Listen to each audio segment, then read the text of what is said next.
El estallido de un cartucho de dinamita en pleno desierto de Atacama, aparte de ensordecer, abrió la costra y asomó el caliche. Fue llevado por un grupo de hombres a las calderas y de allí fue ensacado y enviado, en sus comienzos, en carretas tiradas por mulas, y luego por el tren a embarcarse en puertos como Pisagua o Iquique.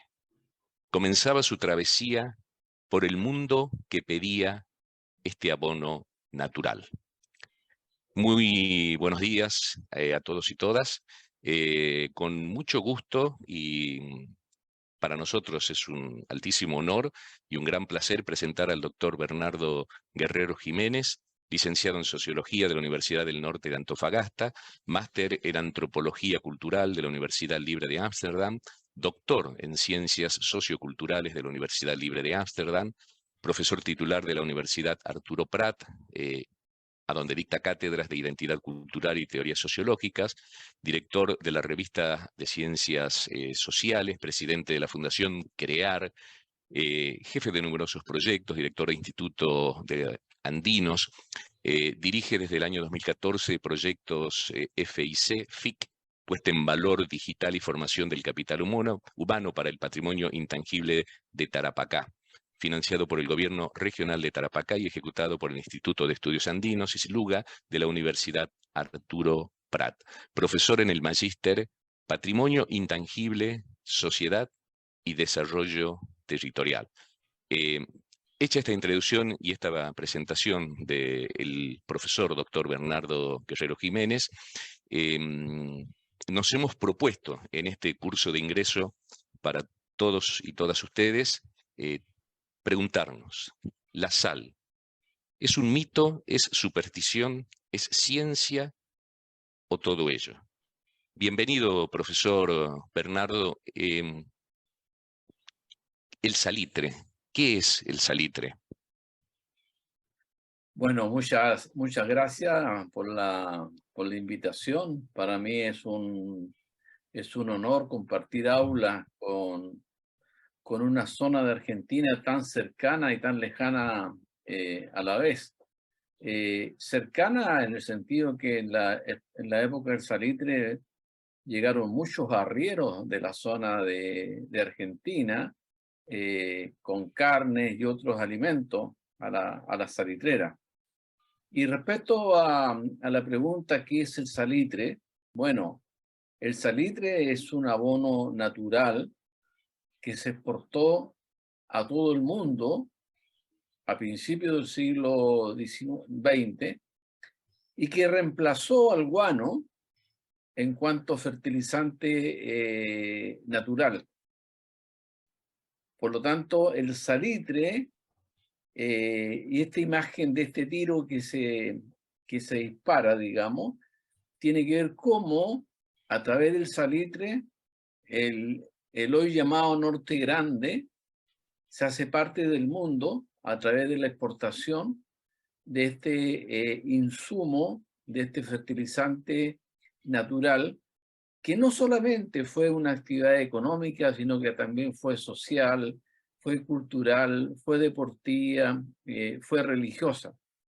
Es decir, habría que imaginarse cómo la vida confluyó en uno de los desiertos más áridos del mundo, o como dice nuestro Premio Nacional de Literatura, Hernán Rivera Letelier, en este el desierto más cabrón del mundo, ¿no? Así lo dice Hernán Rivera, donde se asientan miles de gente, venía de todas partes del mundo a explotar el salitre, desde los Doctor, ingleses.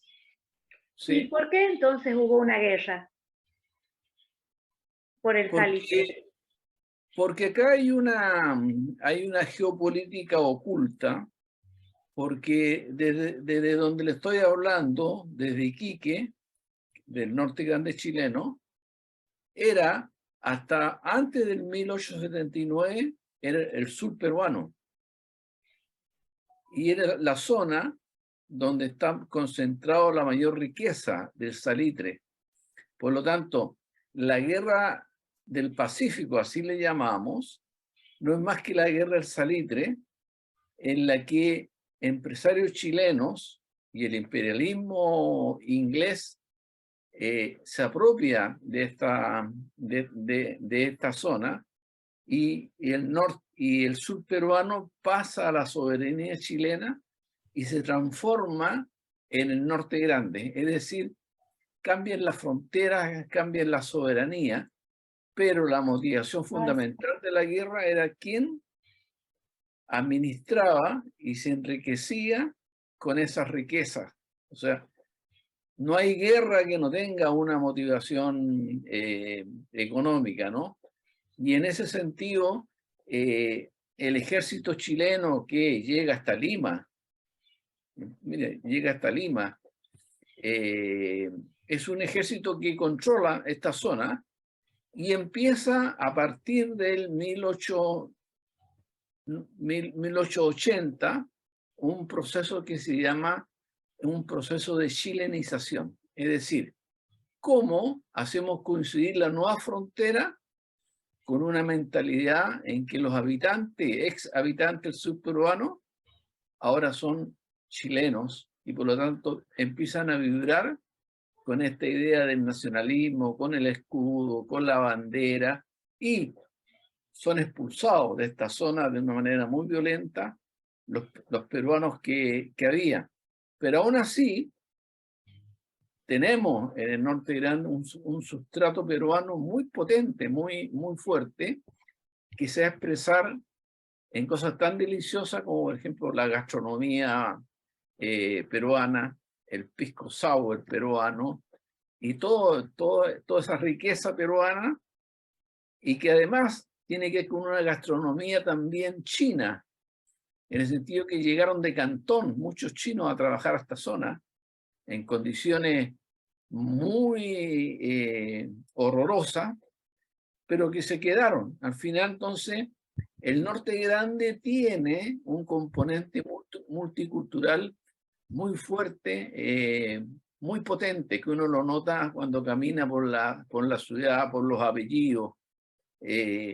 Uno va a los cementerios, por ejemplo, a mí me encanta ir a los cementerios, y uno va viendo las tumbas, cómo se van cruzando los apellidos croatas con aymaras con chinos, o sea, todo un proceso muy fuerte, y que también permitió, por ejemplo, el nacimiento en el norte grande del movimiento obrero, uno de los más combativos y más antiguos que tenga América Latina, con Luis Emilio Recabarren, donde nace el Partido Comunista, y que va a tener, digamos, una semblanza muy dolorosa el 21 de diciembre de 1907, cuando ocurre acá en Iquique la matanza en la escuela Santa María, que ustedes la pueden escuchar, conocerán al conjunto Quilapayún, por ejemplo. Sí, claro, sí, sí. Y ellos narran, digamos, lo que fue esa matanza. ¿Por qué? Porque el autor de esa composición es un iquiqueño que se crió con esa idea de la matanza, y él dijo, esta historia hay que contarla. Y termina de una manera muy dolorosa la cantata, diciendo, no piensen que la historia que ya le contamos ya pasó. Volvió a pasar el 11 de septiembre del En ese sentido, profe, cuando usted habla de Norte Grande o cuando se habla de Norte Grande, en realidad no se está refiriendo o no se está remitiendo solo a una posición geográfica o a un lugar geográfico, también está implicado. ¿Qué significa este concepto? ¿Qué está implicado detrás de este concepto? ¿Cómo definiría el concepto de Norte Grande? Bueno, primero que al autor de esa expresión, que es un poeta, Andrés Sabela, él escribe una novela por allá por el año 50 que se llama Norte Grande. Y él bautiza todo esto como un norte grande, que en el fondo es el norte anexado a Perú y a Bolivia. Antofagasta era boliviano, Tarapacá era peruano, y lo que hace el ejército chileno es apropiarse de Tarapacá y de Antofagasta y crear esta idea del norte grande. Porque antes no existía norte grande, era el norte chico, que era de Copiapó al sur, que eran campesinos, ¿no? Ahora nace en el norte grande un movimiento proletario, un movimiento ilustrado, un movimiento donde hay anarquistas, donde hay comunistas, donde hay masones, o sea, circulan todas las grandes ideas que circulan en Europa, entran a circular aquí, en el norte grande. El movimiento obrero tenía prensa, tenía imprenta, los obreros creían poesía, había teatro obrero también. Es decir, el salitre, como dije anteriormente, va a ser aquello que estalla en el aire, pero que hace estallar todo. Una nueva cultura, una cultura ilustrada, una religiosidad popular muy, muy fuerte, muy potente, como la fiesta de la Tirana, que se hace el 16 de julio de cada año, ¿no? Entonces, el salitre fue un acto refundacional en lo que hoy día es el norte grande, ¿no? Y puso al norte grande en la modernidad europea, mientras que en el resto del país, Chile, era un país de campesinos. Nace el proletariado, o sea, date cuenta que el proletariado tiene otra lógica. Hoy se sigue hablando de norte grande, al menos acá en Tucumán, en el norte de Argentina. ¿Se ha resignificado ese concepto? Yo creo que se ha resignificado conforme también han ido ocurriendo nuevos fenómenos. Hoy día podemos hablar de un norte grande globalizado, ¿ya? Se puede hablar de un norte grande producto de las migraciones que va a tener estas migraciones masivas que vienen de los países hermanos, que va a significar un reacomodo en el elemento poblacional. Porque acá hay un elemento importante. El extranjero que llegó a esta zona, el más exótico, entre comillas, era el oriental, el chino. Pero el resto eran todos rubios. Y ustedes saben que en estos países el rubio migrante es bien recibido. En cambio hoy día, el migrante afrodescendiente, y despierta toda una xenofobia oculta, un colonialismo oculto, ¿no? Pero que con el tiempo va a cambiar ese paisaje. Bueno, de hecho, ya está cambiando ese paisaje. Esto del salitre y no solo está en el norte grande, sino que en la historia de la humanidad, entiendo yo, no solo como fertilizante, sino también en búsqueda para las guerras en la dinamita, ¿no? Entonces, la pólvora. La pólvora, sí. La pólvora, concretamente la pólvora, y es como que atraviesa exactamente este momento histórico en el que hace referencia, ¿no? Pero ahora para explicarle a los estudiantes, las estudiantes que nos están viendo, que lo están escuchando atentamente, estamos hablando de un producto, de un fertilizante, estamos hablando de caliche, de sal, estamos hablando de potasio. ¿Qué valor tiene hoy económico para comparar con el valor económico que tenía en ese momento? Hoy día no tiene ningún valor económico, excepto el valor nostálgico, que no se puede traducir a un valor económico. Pero hoy día el salitre no se transa en el mercado, porque no te olvides que los alemanes inventan el salitre sintético. Y ahí ya van cerrando las oficinas salitreras, una tras otra, y la última que cerró fue el año 78-79, la oficina Victoria, porque ya el salitre dejó de ser competitivo. Entiendo que Hitler estuvo a punto de perder la guerra en su momento por falta de este insumo, y es allí cuando se crea de manera artificial y continúa por un tiempo más. ¿Estoy en lo cierto? Yo creo que el salitre sintético es anterior, Ajá. a la explosión del fascismo alemán, digamos, ¿no? Anterior. Lo que hace, digamos, que reemplace el salitre al guano. Guano es una voz quechua, que significa caca de los pájaros, que Claro. la depositan en los cerros y esos eran ensacados y mandados a Europa, pero generaba un problema de mal olor y un montón de cosas, ¿no? Hasta cuando aparece el salitre, que es más consistente, pero es más pesado también, requiere otro tipo de embarcación, ¿no? Entonces, hay dos crisis que se juntan, la crisis del capitalismo del año 30, pero que ya venía de antes ya, y la invención del salitre sintético que va a colapsar ya definitivamente este ciclo extractivo de la minería, digamos. Me estoy imaginando siempre en relación a todos estos chicos y estas chicas que están queriendo orientar sus vidas profesionales a la biología, a la arqueología, a la geología o a la museología.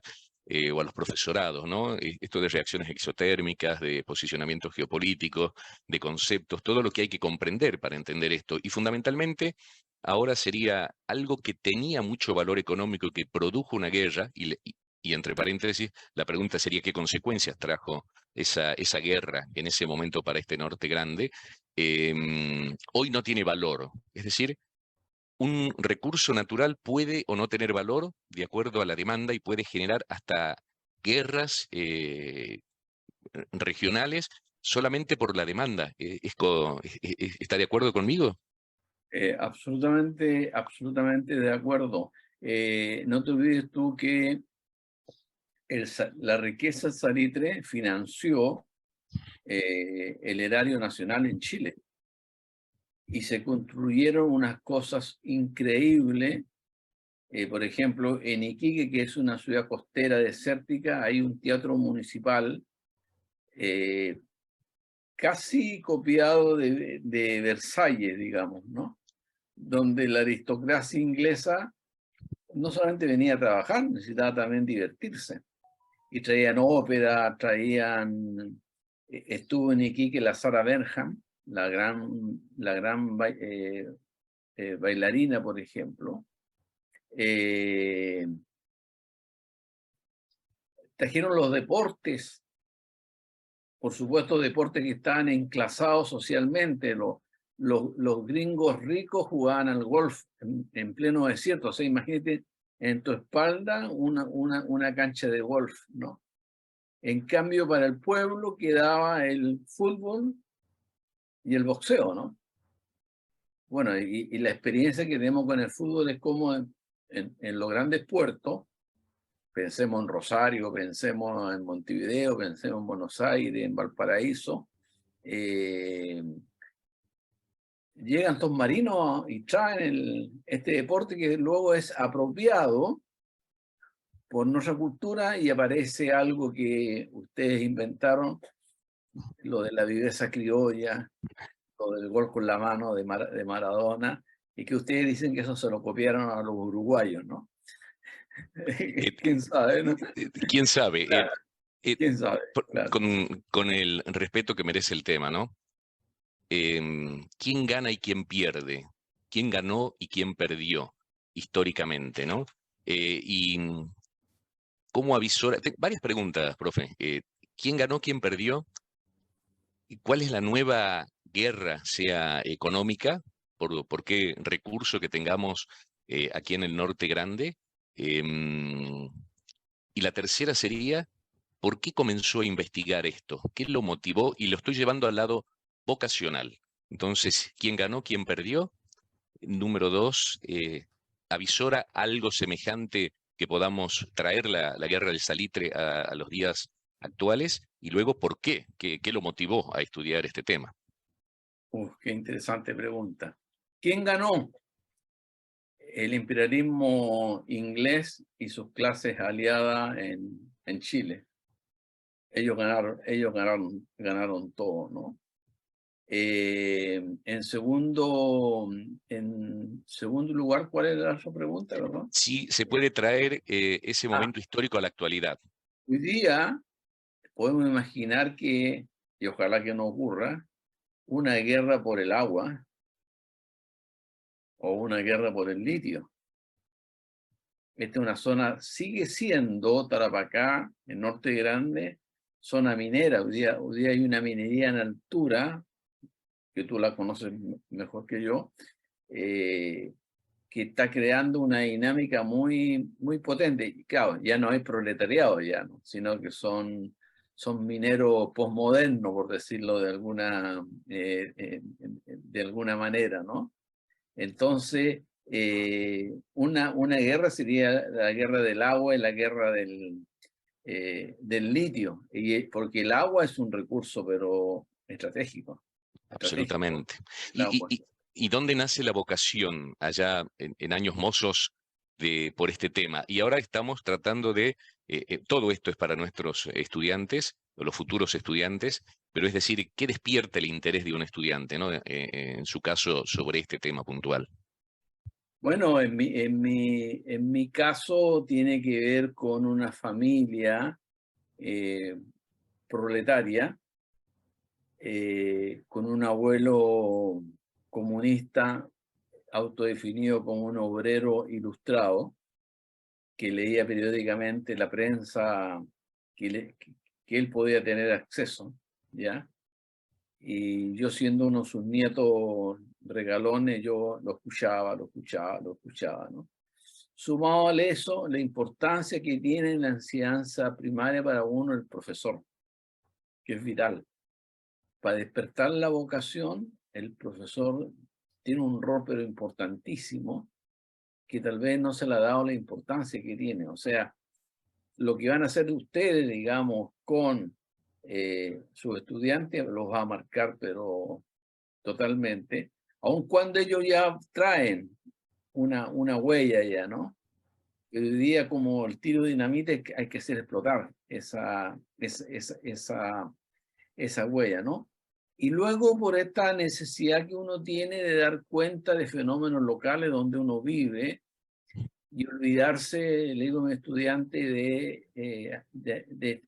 tratar de entender América Latina, porque no, yo mejor entiendo mi norte grande, porque ahí puedo entender América Latina, pero tengo que empezar por casa, por lo local, por aquello que me permita, digamos, entender mejor mis realidades, ¿no? Pero Cuando hay una línea potente. hay esto sin duda, ¿no? Y yendo ya a la parte final de este encuentro, ¿qué emociones vienen a su cabeza? ¿Qué ideas, qué conceptos en esta enorme trayectoria que hemos resumido muy, muy, muy brevemente, casi de manera irrespetuosa cuando lo hemos presentado? Cuando yo digo norte grande, pobre norte, sin agua ni pastizales, prepara tu grupa negra que ya viene recabar. En el viento su palabra recorre los arenales. Pregúntenselo al salitre, que lo cuenten los salares. ¿En qué forma has construido tu palabra, Recabarren? ¿Qué metales has usado? ¿Qué gloriosos materiales? Hace muchos, muchos años, una tarde de septiembre, en el rostro de mi padre, tú llegaste, Recabarren. Te paraste en el camino, te acercaste, compañero, preguntaste por el hambre, nos escuchaste en silencio.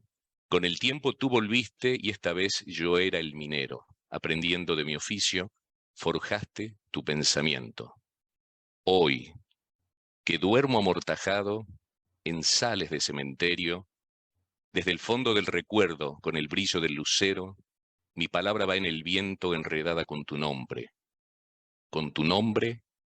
compañero.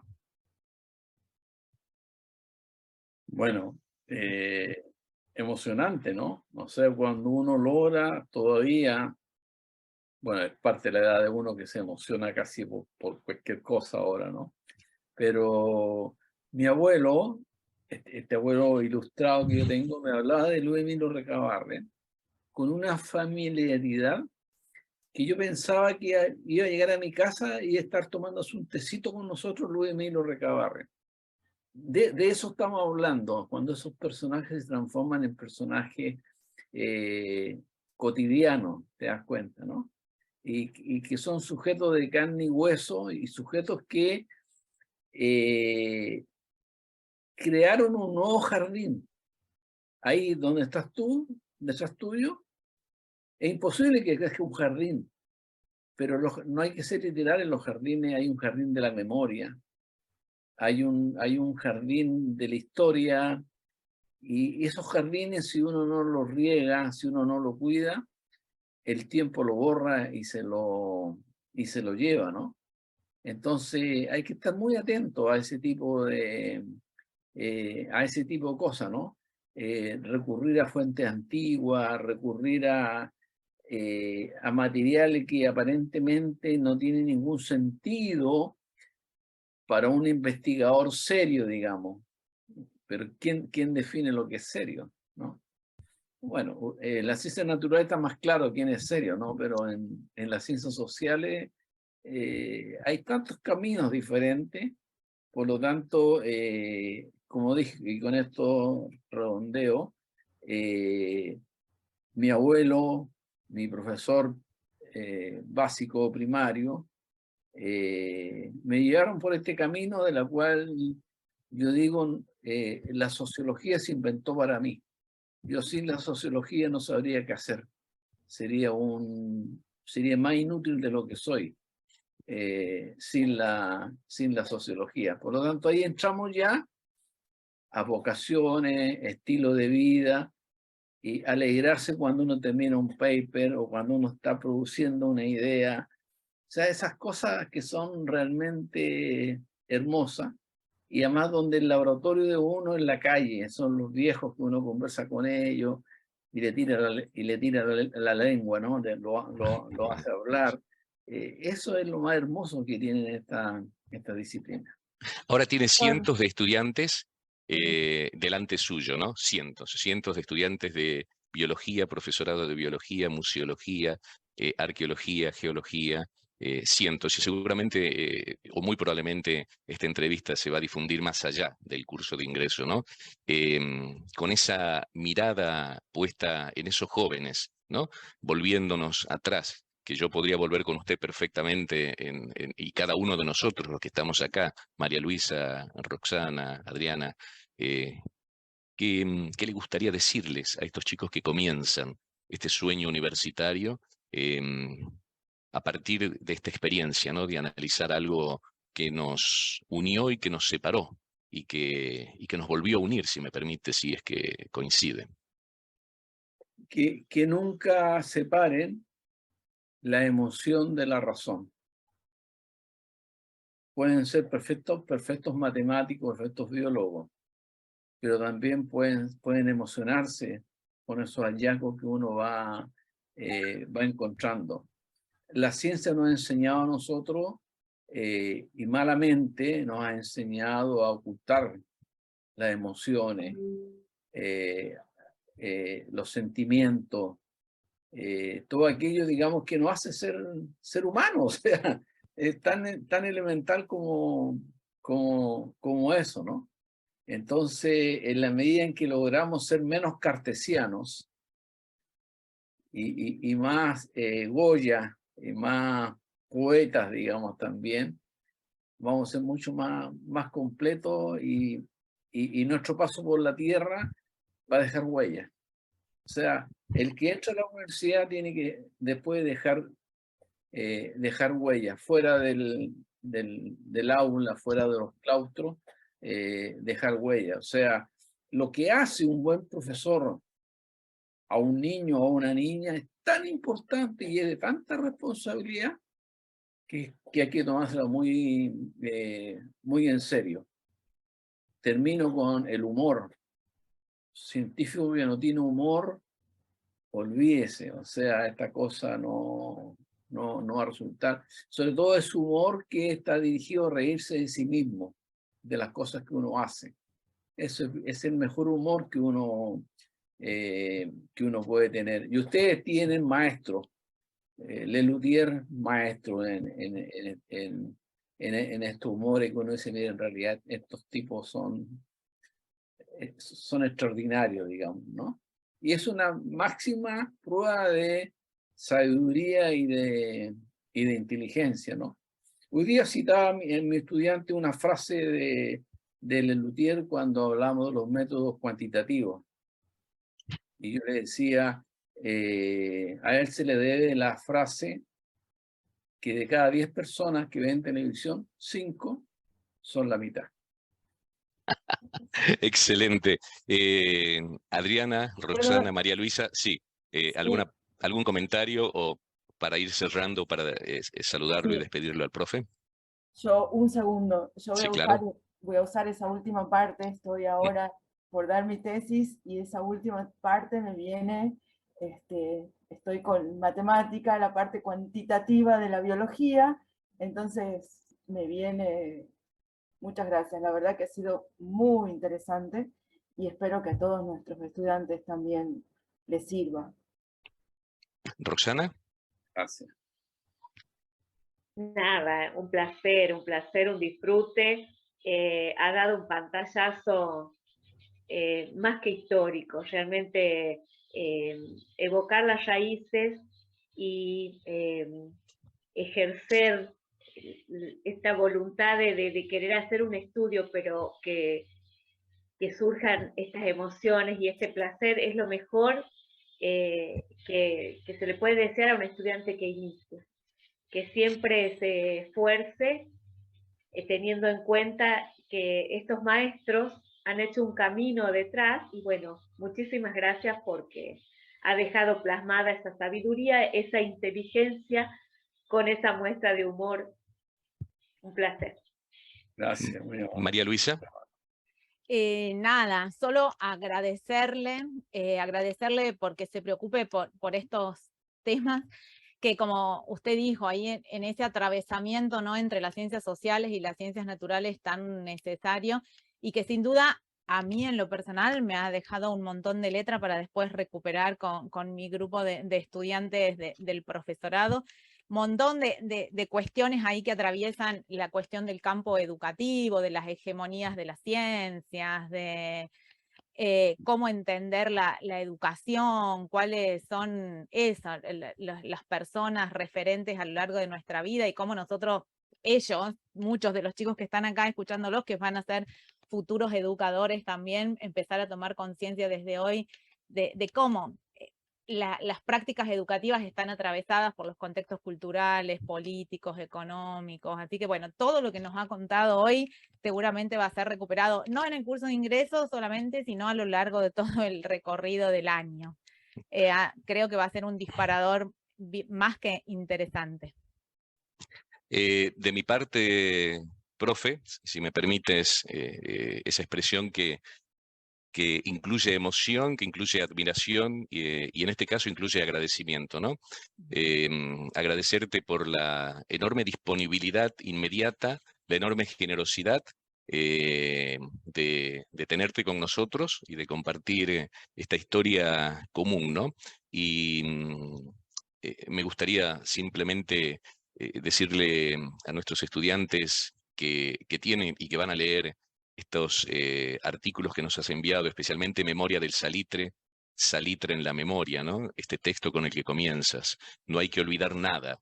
Ese es el lema de su escudo de arma. Estar vivo para él es estar hecho de recuerdos. Para él, quien no esté hecho de recuerdos, no está hecho de nada. Muchísimas gracias, profesor doctor Bernardo Guerrero, por estar con nosotros. Te abrazamos desde Tucumán, desde el Jardín de la República en Argentina, a ese hermoso lugar desértico, pero pleno de vida, pleno de esperanza y pleno de virtudes en el que estás en este momento. Muchísimas gracias por todo. Muchas gracias a ustedes por el apañe, me he sentido gratamente recibido, así que para lo que sea cuenten conmigo, si hay otra oportunidad, 2 o 3 más oportunidades, la que ustedes quieran, pueden contar conmigo. Muchas gracias. Bueno, de esta forma, estimados, estimadas, a revisar esta entrevista, a sacarle el jugo a la entrevista, a tomar los artículos que están en el aula virtual, a trabajar con ellos, a entender que la propuesta de transversalidad de las miradas múltiples sobre un hecho histórico, lo que intenta hacer desde la institución de la facultad que los va a cobijar durante años, es formar profesionales realmente con capacidades de análisis que superen, como decía el profe, ¿no? Que la especialidad, ¿no? Y además, encima, que le podamos poner creatividad y humor. Que tengan una excelente jornada. Muchas gracias a todos y todas.